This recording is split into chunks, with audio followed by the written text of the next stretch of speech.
Hello दोस्तों, welcome back. McDonald's जो दुनिया का सबसे बड़ा हाईएस्ट रेस्टोरेंट चेन है, जिसके 40,000 से ऊपर रेस्टोरेंट्स हैं और जो 120 कंट्री से भी ज़्यादा में एग्जिस्ट करता है। मैकडॉनल्ड्स आज तक 300 बिलियन से भी ज्यादा ऊपर के सिर्फ बर्गर्स बेच चुका है। मगर क्या आप जानते हैं कि जिन्होंने मैकडॉनल्ड्स को बनाया था, उनका तो ये प्लान ही नहीं था कि मैकडॉनल्ड्स के इतनी ब्रांचेस हो। तो क्या आप जानते हैं कि सिर्फ एक इंसान ने पूरे मैकडॉनल्ड्स की एम्पायर हिस्ट्री बदल डाली। मैकडॉनल्ड्स को देख के तो लगता है यही होगा कि ये सिर्फ बर्गर बेचता है, लेकिन रेस्टोरेंट चेन में वो कम्प्लीटली डोमिनेट करता है पूरे इंडस्ट्री को। तो दोस्तों, मैकडॉनल्ड एक इंस्पायरिंग कहानी है उस एंटरप्रेन्योर की जिसने अपना सब कुछ खो दिया इस मैकडॉनल्ड्स एम्पायर बनाने के चक्कर में। ऑनेस्टली ये काफी क्रेजी स्टोरी है, तो वीडियो के अंत तक जरूर बने रहिएगा। और चलिए बढ़ते हैं अपनी कहानी की तरफ। आइए अब हम बात करते हैं मैकडोनाल्ड ब्रदर्स के बारे में। तो 1900 में यूएस में काफी सारे चेंजेस आने लगे, जैसे कि फोर्ड कंपनी ने अच्छी और एफोर्डेबल कार बनाना स्टार्ट कर दिया। तो इसके साथ साथ जब लोग अपनी कार बाहर लेकर घूमने जाते थे, वो लोग कार में ही बैठकर खाना पसंद करते थे। काफी सारे चेंजेस आए फूड इंडस्ट्रीज में भी।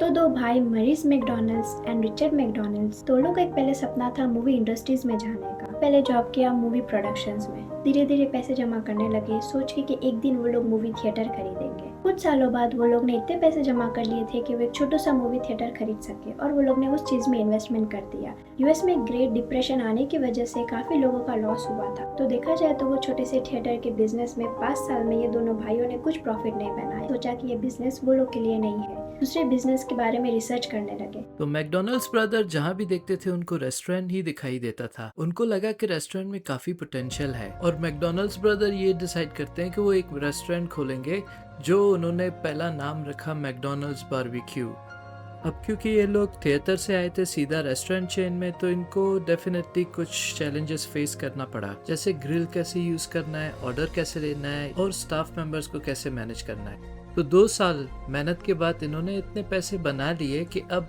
चलो बिगर और बेटर प्लेस पे मूव करते हैं, जहाँ बेटर लोकेशन होता है, मेन्यू अपडेट होता है और न्यू आइटम्स मेन्यू में ऐड करते हैं। तो मैकडॉनल्ड्स का पहला ऑफिशियल ब्रांच खुलता है सैन बर्नार्डिनो में, यूएस में। इस नए लोकेशन में इनको काफ़ी अच्छे कस्टमर्स मिलने लगते हैं, hundreds of car per day आने लगते हैं, और इनका टीम था सिर्फ 20 वेटर्स का, जो ओरिजिनली ये मिल्क शेक और हॉट डॉग और बर्गर वगैरह बेचते थे। ये तरीका इतना सक्सेसफुल हो जाता है दोस्तों कि इनके पास इतने पैसे आ जाते हैं कि 1948 तक ये अपने खुद का एक मेंशन खरीदते हैं और आराम से जीने लगते हैं। लेकिन दोस्तों, साथ साथ में उनका काम भी बहुत मुश्किल था। उनको बहुत प्रेशर फील होता था इस रेस्टोरेंट पे काम करते हुए, क्योंकि रेस्टोरेंट तो काफी पॉपुलर था, लेकिन मोस्टली लेदर जैकेट्स वेयरिंग लोग आते थे, जो प्रॉफिट कम और प्रॉब्लम ज्यादा जनरेट करते थे। और दूसरा प्रॉब्लम इनके सामने था शेफ मिलना, क्योंकि उस टाइम पे शेफ मिलना मुश्किल भी होता था, और मैकडॉनल्ड्स के खाना बनाने का तरीका भी अलग होता था। जहाँ सबको यही लगता था कि मैकडॉनल्ड्स ब्रदर गिव अप कर देंगे, मैकडॉनल्ड्स बंद हो जाएगा, लेकिन अंदर ही अंदर मैकडॉनल्ड्स ब्रदर एक नया प्लान बना रहे थे, स्पीडी सर्विस सिस्टम। और इन्होंने सबको इनवाइट किया कि आप आके हमारा किचन देख सकते हैं कि हम हाइजीन किस तरीके से मेंटेन रखते हैं और कितना फास्ट पेस पे यहाँ काम होता है, जो कि इनकी एक गलती थी, क्योंकि कुछ और रेस्टोरेंट्स जैसे कि टाको बेल और बर्गर किंग ने मैकडॉनल्ड्स का आइडिया चुरा लिया। लेकिन फिर भी दोस्तों, जितना मैकडॉनल्ड्स बर्गर और फ्राइज बेचता था, उसके सामने कोई भी रेस्टोरेंट इतना सेल नहीं कर पाता था। तो 1954 तक सब स्मूथ रहता है, सब मैकडॉनल्ड्स ब्रदर के लिए काफ़ी अच्छा रहता है, सब प्रॉफिट होता है, वो अपने बिजनेस से काफ़ी खुश रहते हैं। लेकिन दोस्तों, यहाँ किस्मत एक ऐसा टर्न लेता है मैकडॉनल्ड्स ब्रदर्स के लिए, जो उन्होंने कभी ऐसा सोचा भी नहीं था। आइए अब बात करते हैं ऐसे इंसान की जो एक काफी इंपॉर्टेंट रोल प्ले करता है मैकडॉनल्ड्स की ग्रोथ की जर्नी में, जिसका नाम है रे क्रॉक। रे क्रॉक एक काफी गरीब फैमिली से आता है, और एक पेपर कप कंपनी जिसका नाम था लिली कप्स, उसमें वो एक सेल्स पर्सन था। काफी एक्सपीरियंस होने के कारण वो एक अच्छा सेल्समैन था।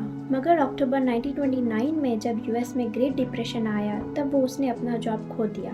वो टाइम वो एक उसके कस्टमर से मिला जो एक मिल्क शेक मशीन बनाता था। इस मशीन में 5 मिल्क शेक एक साथ बनाए जा सकते थे। रे ने जब इस मिल्क शेक को टेस्ट किया तो उसे काफी अच्छा लगा। उसे वहाँ पर एक बिजनेस अपॉर्चुनिटी दिखी। उसने सोचा अगर लिली कप कंपनी इस मिल्क शेक को बेचती है तो इसके साथ साथ उनके पेपर कप भी काफी सेल होंगे। मगर ये आइडिया उसके मैनेजर को अच्छा ना लगने के कारण उसने वो जॉब छोड़ दिया, और वो एक खुद अकेला ये मिल्क शेक की मशीन बेचने लगा।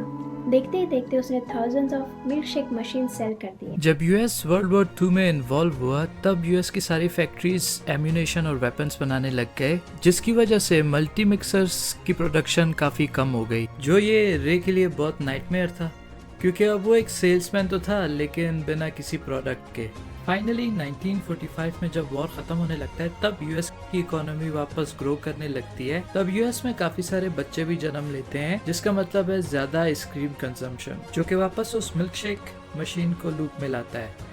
जिन लोगों ने वो खरीदना बंद कर दिया, अब वो लोग फिर से एक बार मल्टी मिक्सर मशीन खरीद रहे हैं। लेकिन तो भी दोस्तों, रे के लिए इतना कुछ खास प्रॉफिट हो नहीं रहा था, और क्योंकि ये मल्टी मिक्सर ज्यादा बिक नहीं रहा था तो रे को जल्द से जल्द कुछ आइडिया चाहिए था, कुछ ऐसा काम करना हो उसको जिससे वो काफी प्रॉफिट कमा सके। तो एक दिन रे बैठ के अपना रिकॉर्ड्स चेक कर रहा होता है, जहां उसको दिखता है कि सिर्फ एक ऑर्डर पे 8 मल्टी मिक्सर्स बिका है। ये काफी शॉकिंग लगता है उसको, क्योंकि इवन रेस्टोरेंट्स भी उस टाइम पे सिर्फ एक ही ऑर्डर करते। तो वो ये जानने के लिए काफी क्यूरियस हो गया था कि कौन सी कंपनी और कौन सी रेस्टोरेंट है जो 8 मल्टी मिक्सर एक ऑर्डर में परचेज किया है। पहले तो रे को लगता है कि शायद ये कोई मिस्टेक हो गया होगा, क्योंकि एक छोटा सा रेस्टोरेंट, वो भी शहर से काफी दूर, वो इतना सारा मल्टी मिक्सर कैसे ऑर्डर कर सकता है। तो रे इसी क्यूरियोसिटी में वो खुद जाके मैकडोनल्ड्स को चेक करने लगता है। वो ड्राइव करता है, वो खुद इस रेस्टोरेंट को अपनी आंखों से देखना चाहता है। फर्स्ट इंप्रेशन में उसको कुछ खास नहीं लगता, नॉर्मल सा लगता है,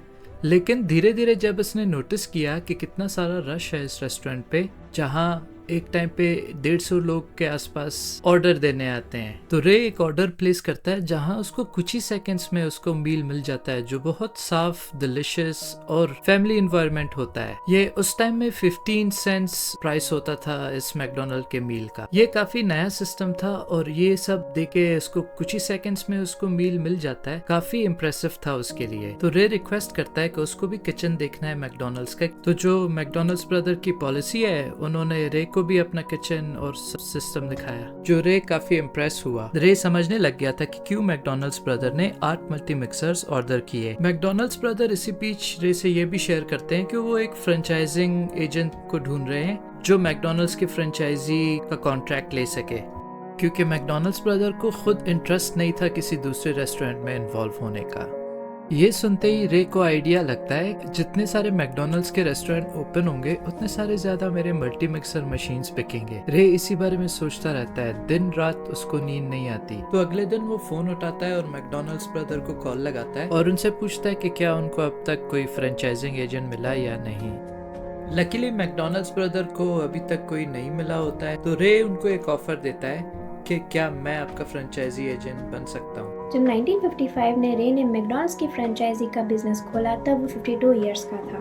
मगर रे का सपना काफ़ी बड़ा था, और रे का मिशन था कि वो पूरे यूएस में काफ़ी सारी फ्रेंचाइजी ओपन करे। उसने वो 2 भाइयों के साथ मिलकर स्टार्ट किया मैकडॉनल्ड्स सिस्टम इनकॉर्पोरेशन। इस बिजनेस में रे का रोल था कि वो अलग अलग लोकेशंस ढूंढे और मैकडॉनल्ड्स को फ्रेंचाइजी करे, जिसमें रे फिर उस बिजनेस फ्रेंचाइजी ओनर को ट्रेन करेगा स्पीडी सर्विस सिस्टम से। और उस नए बिजनेस कॉन्ट्रैक्ट में ये भी था, अगर रे को कुछ चेंजेस करने हैं तो उसे वो 2 भाइयों की परमिशन लेनी पड़ेगी। और हर न्यू फ्रेंचाइजी स्टोर से रे को $950 का फर्स्ट पेमेंट आता था, और वो फ्रेंचाइजी का ओनर स्टोर रेवेन्यू में से उसको 1.9% का प्रॉफिट देता था। धीरे धीरे रे को रियलाइज हुआ कि ये 2 भाई बिना मेहनत करे इतना परसेंटेज ले रहे हैं, और उसे उसके हक का परसेंटेज काफी कम मिल रहा है। उसका रिलेशन मैकडॉनल्ड्स ब्रदर के साथ में खराब होने लगा जब वो थोड़ी थोड़ी चीज उनके अगेंस्ट जाके करने लगा। एक फ्रेंचाइजी जो रे ने खोली थी इलिनॉइस में, उस स्टोर का लेआउट उसने अपने मन से बनाया, और ये स्टोर मैकडॉनल्ड्स के ब्रदर के स्टोर से काफी ज्यादा प्रॉफिट बनाने लगा। मगर फिर भी रे की इनकम काफी कम थी। आइए अब देखते हैं मैकडॉनल्ड्स इतना बड़ा एम्पायर बिजनेस कैसे बना। ईयर 1956 के आसपास मैकडॉनल्ड्स काफी कॉम्पिटिटर को फेस कर रहा था, जिसका एक कारण था McDonald's brothers. Because McDonald's brothers ने फास्ट फूड रेवलाइजेशन किया था 8 साल पहले, मगर उस टाइम वो लोग कस्टमर्स को भी वेलकम करते थे और अलाउ करते थे अपने किचन में अपना फूड सिस्टम प्रोसेस बताने के लिए, जिससे उनके काफी कॉम्पिटिटर्स ने ये चीज को कॉपी किया। उसके साथ साथ उनके काफी कॉम्पिटिटर्स भी आने लगे सेम सिस्टम को लेकर। मैकडॉनल्ड्स ने काफी सारी फ्रेंचाइजी तो ओपन कर दी थी यूएस ने, वो लोग ने काफी कंपटीशन भी फेस किया बर्गर शेफ से, इन एंड आउट बर्गर से और बर्गर किंग से। उस टाइम केएफसी भी धीरे धीरे काफी फेमस होने लग रहा था। तब सोचे मैकडॉनल्ड्स ने ये सब कंपटीशन को कैसे फेस किया, तो रे और हैरी ने मिलकर अपना एक खुद का फ्रेंचाइजी का स्ट्रक्चर बनाया। उस टाइम टेरिटोरियल फ्रेंचाइजिंग बिजनेस काफ़ी फेमस था, जिसका मतलब वो लोग मैकडोनल्ड्स बिजनेस के राइट्स सेल करते हैं उस पर्टिकुलर कंट्री या टेरिटरी में बिजनेस करने के लिए। रे ने काफ़ी सारी फ्रेंचाइजी खोल दी थी यूएस में। मैकडोनल्ड्स बिजनेस के ऑपरेटर्स काफ़ी प्रॉफिट कमा रहे थे, मगर दूसरी साइड रे अभी भी कम से कम प्रॉफिट कमा रहा। इनिशियली कॉन्ट्रैक्ट साइन हुआ था मैकडोनल्ड्स ब्रदर और रे के बीच में, जिसमें रे को 1.4% का प्रॉफिट दिया जा रहा था, वो सेम ही था। अभी तक रे ने मैकडोनल्ड्स के बिजनेस से कुछ ज़्यादा प्रॉफिट नहीं कमाया था, तो वो एक नया बिजनेस आइडिया लेके आया जिसका नाम था फ्रेंचाइजी रियल्टी कॉर्पोरेशन, जो एक सेपरेट कंपनी थी मैकडोनल्ड सिस्टम कॉर्पोरेटेड से। मेन आइडिया ये था कि वो लैंड को खरीद कर रेंट पे दे दे मैकडोनल्ड्स फ्रेंचाइजी ओनर्स को, और वो उस लैंड को यूज़ करने के लिए उन्हें एवरी मंथ रेंट पे करेंगे। तो ये नया बिजनेस आइडिया रे के लिए काफ़ी प्रॉफिटेबल था, जिसमें फ्रेंचाइजी ओनर रे को 8.5% फ्लैट मंथली फीस वो उस लैंड को यूज़ करने के लिए दे रहे थे। तो मैकडोनल्ड्स इतना अच्छा होता है कि जो टेस्टी फ्रीज का वाइस प्रेसिडेंट है हैरिसन बॉर्न, वो भी मैकडोनल्ड्स में जॉब के लिए अप्लाई करता है। रे के पास ज़्यादा पैसे तो होते नहीं है उसको देने के लिए, लेकिन खैर $100 अ वीक में बात हो जाती है। और क्योंकि हैरी को मैकडोनल्ड्स की पोजीशन से ज़्यादा मतलब था, तो वो इस जॉब को एक्सेप्ट कर लेता है। हैरी के पास रेस्टोरेंट का काफ़ी अच्छा एक्सपीरियंस था, तो रे इसको एज अ CEO अपॉइंट करता है मैकडोनल्ड्स के फ्रेंचाइजी में। हैरी के CEO बनने के बाद मैकडोनल्ड्स पहले साल में ही 18 फ्रेंचाइजी ओपन करता है डिफरेंट स्टेट्स में। अब रे का सपना तो यही था कि मैकडोनल्ड्स हर जगह क्लीन रहे, साफ रहे और फूड स्टैंडर्ड सेम रहे। क्योंकि हर फ्रेंचाइजी का लोकेशन काफी दूर था, मॉनिटर करना बहुत मुश्किल हो जाता था, और जिन्होंने फ्रेंचाइजी खरीदा था वो अपने हिसाब से चेंजेस भी लाते थे, जो मैकडोनल्ड्स के नाम को खराब करके एक फेलियर साबित कर सकता था मैकडोनल्ड्स को। तो इस चीज को रोकने के लिए रे 3 रूल्स बनाता है जो हर मैकडोनल्ड्स में फॉलो होना चाहिए। जो सबसे पहला रूल है क्वालिटी इन द सिस्टम, कभी कॉम्प्रोमाइज सिस्टम के साथ नहीं। Number 2 service, a good service. और नंबर 3 क्लीननेस या हाइजीन। क्योंकि बिजनेस नया है, इनको ऐसे लोगों की तलाश थी जो यंग हो, इंथुजियास्ट हो और एनर्जेटिक हो। तो एक दिन रे को एक ऐसा आदमी दिखता है जो खुद जू होता है और कैथोलिक बाइबल बेचता है। जो नहीं जानते, जूस क्रिश्चियन के बाइबल को नहीं मानते। ये चीज काफी रे को इम्प्रेस करता है कि ये सेल करने के लिए ये बंदा कुछ भी कर सकता है, और रे तुरंत उसको जॉब ऑफर करता है। उसके बाद रे को लगता है कि 1.4% काफी कम है। जहां एक साल में मैकडोनल्ड्स $2.5 लाख कमाता था, वहां रे को सिर्फ 3,500 मिलता था। अगर रे को पैसे और कमाना है तो उसको कुछ नया आइडिया सोचना होगा। लेकिन दोस्तों, रे का विजन पहले मैकडोनल्ड्स को ब्रांड बनाना था, ना कि पैसे कमाना। अब उनको ये कॉन्फिडेंस आ गया है कि मैकडोनल्ड्स को वो हर जगह खोल सकते हैं, क्योंकि सक्सेस रेट मैकडोनल्ड्स का काफी अच्छा है। क्योंकि ये पूरा सिस्टम बेचना चाहता था, तो एक भरोसे वाले इंसान की भी जरूरत था। रे ने एक ऐसे बंदे को चुना जिसका नाम था फ्रेड टर्नर। रे फ्रेड काफी अच्छी तरीके से जानता था, क्योंकि फ्रेड का काम इतना अच्छा था और उसमें इतना लीडरशिप क्वालिटी था कि रे ने उसको कुछ ही टाइम पे मैकडोनल्ड्स का वाइस प्रेसिडेंट ऑफ ऑपरेशंस बना दिया, जिसका काम था कि हर मैकडोनल्ड्स के रेस्टोरेंट को और एफिशिएंट बनाना। अब हर मैकडोनल्ड्स के रेस्टोरेंट में फैक्ट्री जैसा काम होने लगा, जो बैक टू बैक ऑर्डर्स लेते थे और मील्स डिलीवर करते थे। ये चीज रियल वाले मैकडोनल्ड्स ब्रदर को तो अच्छा नहीं लगा, लेकिन इस पॉइंट तक रे बहुत सारे कॉन्ट्रैक्ट्स के क्लॉज तोड़ चुका था। अब इस पॉइंट तक तो रे ने इतने सारे कॉन्ट्रैक्ट के क्लॉज तोड़ चुका था कि अगर मैकडोनल्ड्स ब्रदर चाहता तो उसे सू कर सकता था। लेकिन उससे पहले रे को एक आइडिया आता है। तो रे उनको ये ऑफर देता है कि प्राइस जो आप बोलो, लेकिन मैकडोनल्ड्स के सारे फ्रेंचाइजी मेरे नाम कर दो। इनिशियली ये चीज को लेके मैकडोनल्ड्स ब्रदर तो एग्री नहीं करते, लेकिन कुछ दिनों के बाद उनका कॉल आता है रे को, और वो $2.7 मिलियन की मांग करते हैं। एक मिलियन हर एक बाइक के लिए और $7 लाख टैक्स के लिए। इस डील से रे को 3 चीजें मिलता है। एक, मैकडोनल्ड्स का नाम, दूसरा ओरिजिनल स्टोर जो सैन बर्नार्डिनो में है, और तीसरा rights to everything McDonald's related. लेकिन दोस्तों, $2.7 मिलियन भी कोई कम पैसे नहीं है। 1960 का 2.7 मिलियन आज के टाइम का $28 मिलियन के इक्विवेलेंट होता है। लेकिन रे को साथ में ये भी पता था कि उसका एक लौता ऐसा चांस है, फ्रेड, जो रे के साथ सालों से काम करता आ रहा है। तो फाइनली रे को यही लगता है कि फ्रेड रेडी है CEO का पोजीशन टेक ओवर करने के लिए। तो रे फ्रेड को CEO ऑफ मैकडोनल्ड्स बना देता है, और फ्रेड पोजीशन संभालते ही मैकडोनल्ड्स को ग्लोबली इंट्रोड्यूस करता है, जहां वो मैकडोनल्ड्स को US के आउटसाइड जैसे नीदरलैंड्स, कनाडा और कैरेबियंस में एक्सपेंड किया। इनिशियली वो सक्सेसफुल नहीं रहा क्योंकि वो लोग लोकल ट्राई करते थे कि लोकल डिशेस बनाएं, लोकल टेस्ट डाले मैकडोनल्ड्स में। लेकिन फिर जब जापान में एक मैकडोनल्ड्स ओपन हुआ, उन्होंने एक नया एक्सपेरिमेंट किया। मैकडोनल्ड्स का जो सेम स्टैंडर्ड ऑफ फूड है वही अप्लाई किया जापान में भी बिना कुछ चेंज किए, जो कि काफी बहुत बड़ा सक्सेस रहा और जापानीज लोगों को ये बहुत अच्छा लगा। इस चीज का सक्सेस देख के मैकडोनल्ड्स ने पूरी दुनिया में अपना फूड स्टैंडर्ड सेम रखा। अब जो कि मैकडोनल्ड्स का नया सीईओ फ्रेड बर्गर फ्लिपर से सीधा सीईओ बना है, तो उसको सारा प्रोसीजर पता है अंदर का। तो उसने एक सेट ऑफ रूल्स निकाला सब चीज़ों के लिए कि जैसे बर्गर को कितनी डिग्री तक फ्राई करना चाहिए, फ्राइज को कितनी डिग्री तक फ्राई करना चाहिए और हर चीज़ को एक प्रॉपरली मैनर से करना चाहिए, जो कि एक काफ़ी बड़ा सक्सेस साबित हुआ फ्रेड के लिए। 1974 तक 500 रेस्टोरेंट्स एवरी ईयर ओपन हो रहे थे। ये बहुत बड़ा सक्सेस रेट है उस टाइम के हिसाब से। 1974 से कुछ साल पहले दोस्तों, बर्गर किंग ऑलमोस्ट करीब था कि मैकडोनल्ड्स को पीछे छोड़ के नंबर 1 बन जाए रेस्टोरेंट चेन में। लेकिन फ्रेड का यही डिसीजन, जो मैकडोनल्ड्स को ग्लोबल बनाना, इंटरनेशनल बनाना, एक काफ़ी बड़ा सक्सेस साबित होता है और मैकडोनल्ड्स काफ़ी आगे निकल जाता है बाकी सारे रेस्टोरेंट्स को छोड़ के। आइए अब जानते हैं क्या है ये सुपर साइज मी। 2004 में मॉर्गन स्पिलॉक नाम के इंसान ने एक डॉक्यूमेंट्री रिलीज की थी। इसका नाम था सुपर साइज मी, जिसके कारण काफी लोग मैकडोनल्ड्स को सू कर रहे थे उनके फूड को लेकर। माना जा रहा था कि मैकडोनल्ड्स का फूड बहुत ही एक अनहेल्दी फूड ऑप्शन है, जिससे लोगों को काफी बीमारी हो रही थी, ओवरवेट और कई सारी हेल्थ प्रॉब्लम्स। इस चीज का उनके पास सॉलिड प्रूफ नहीं था, क्योंकि लोग मैकडोनल्ड्स के साथ साथ KFC, Taco Bell, burger king ये सब के रेस्टोरेंट्स के फूड्स भी खाते थे।